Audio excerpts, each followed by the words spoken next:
नमस्कार, the leader Hindi में आपका स्वागत है। मैं हूं आपके साथ अपना रस्तोगी। हम लोग इस वक्त यूपी के ज़िला बरेली में मौजूद हैं।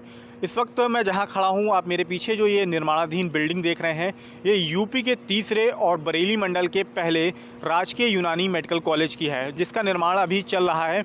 इसका निर्माण मार्च में पूरा हो जाएगा और उसके बाद यहाँ पर करीब 100 बेड का अस्पताल शुरू किया जाएगा। अगर हम यूनानी मेडिकल कॉलेज की बात करें तो ये बरेली के एक ऐसे इलाके में बन रहा है जिसे बरेली का सबसे पिछड़ा हुआ इलाका माना जाता था। ये जगह जहाँ पर ये मेडिकल यूनानी कॉलेज बन रहा है, ये हजियापुर का इलाका है। अगर इस मेडिकल कॉलेज के निर्माण से पहले की अगर हम बात करें तो इस इलाके को पिछड़ा कहा जाने का सबसे बड़ा जो रीज़न था वो ये था कि इस इलाके में आते ही आपको सिर्फ दो चीज़ें दिखाई देती थी। पहली चीज़ थी कूड़े का बड़ा ढेर और दूसरा जो था वो कबाड़। आपको बता दें कि हजियापुर में जिस जगह पर इस प्लांट का निर्माण किया जा रहा है, इससे पहले यहाँ पर कूड़े के काफ़ी बड़े बड़े ढेर लगा हुआ करते थे।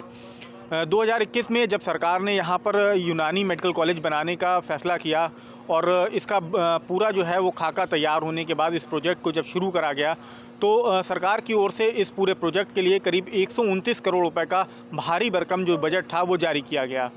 इस काम को 2021 में शुरू किया जाना था, मगर इस प्लांट के निर्माण में जो सबसे बड़ी चुनौती थी वो था यहाँ इस मैदान पे पड़ा हुआ कूड़ा। जब हमने यहाँ पे जो प्रोजेक्ट मैनेजर हैं उनसे जब बात करी तो उनका साफ तौर पे कहना था कि इस पूरे प्लांट के निर्माण में जो सबसे बड़ी चुनौती उनके सामने थी वो इन कूड़े का निस्तारण था, क्योंकि इस मैदान में जो था वो कूड़े का इतना ज़्यादा ढेर था कि इसके ऊपर एक बिल्डिंग को खड़ा करना आसान नहीं था।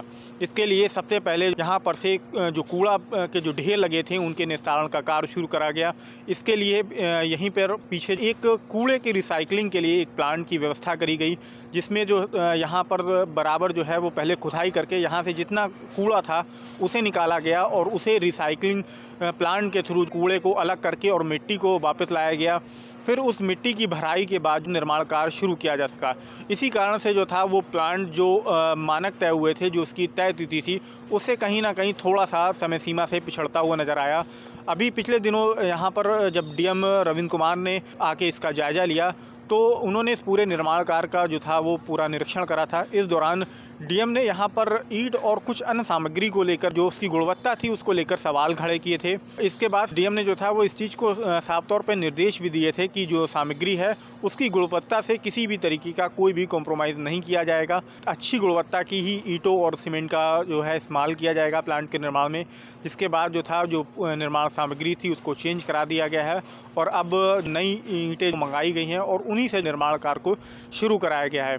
इस पूरे निर्माण कार्य को लेकर और ये प्लांट कब तक तैयार हो जाएगा, इसको लेकर हम आपको मिलवाते हैं इस प्रोजेक्ट के डायरेक्टर से। सर, क्या नाम है आपका? सर, मेरा नाम कृपाशंकर उपाध्याय है। हम प्रोजेक्ट मैनेजर हैं यहाँ। सर, इस चीज़ में ये बताइएगा, ये प्रोजेक्ट अब लगभग कब तक बन के तैयार हो जाएगा और कितना कंप्लीट हो गया है? इस प्रोजेक्ट लगभग 85 से 86% कम्प्लीट हो गया है। ये मार्च एंड तक तैयार हो जाएगा। मार्च एंड तक तैयार हो जाएगा।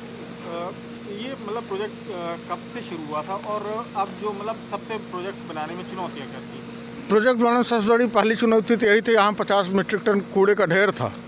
उसको खोद के रिसाइकिल करके हम लोगों ने रिसाइकिल करके बाहर भेजा और इसकी फाउंडेशन लगभग 7 फुट नीचे गई है।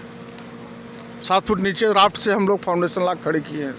हम लोग कूड़े के निस्तारण सर अब भी रिसाइकिल थोड़ा बहुत बचा हुआ 10-20%, बाकी तो साथ निस्तारित हो गया, बिल्डिंगें बनती गई हैं साथ में। जी। इस प्रोजेक्ट का पूरा जो एस्टीमेट था वो क्या है? वो एस्टीमेट लगभग 129 करोड़ था, शायद इस समय घट के लगभग 113 करोड़ हो गया है। 113 करोड़ हो गया। जी। पिछले दिनों डीएम आए थे, उन्होंने यहाँ पर निरीक्षण किया था। जी। इस दौरान कुछ ईंट और सामग्री को लेकर उन्होंने जो थे सवाल किए थे। उन्होंने जो सामग्री पे सवाल किए थे वो उसमें थी कुछ ईंटें गड़बड़ आ गई थी, वो सब वापस चली गई हैं। नई ईंटें फिर लगी हुई हैं। अपनी टेस्ट करके ही यहाँ ईंटें लगती हैं। मटेरियल कोई भी टेस्ट होकर ही लगता है। यहाँ की हमारी लैब वगैरह सब यहीं कंप्लीट है।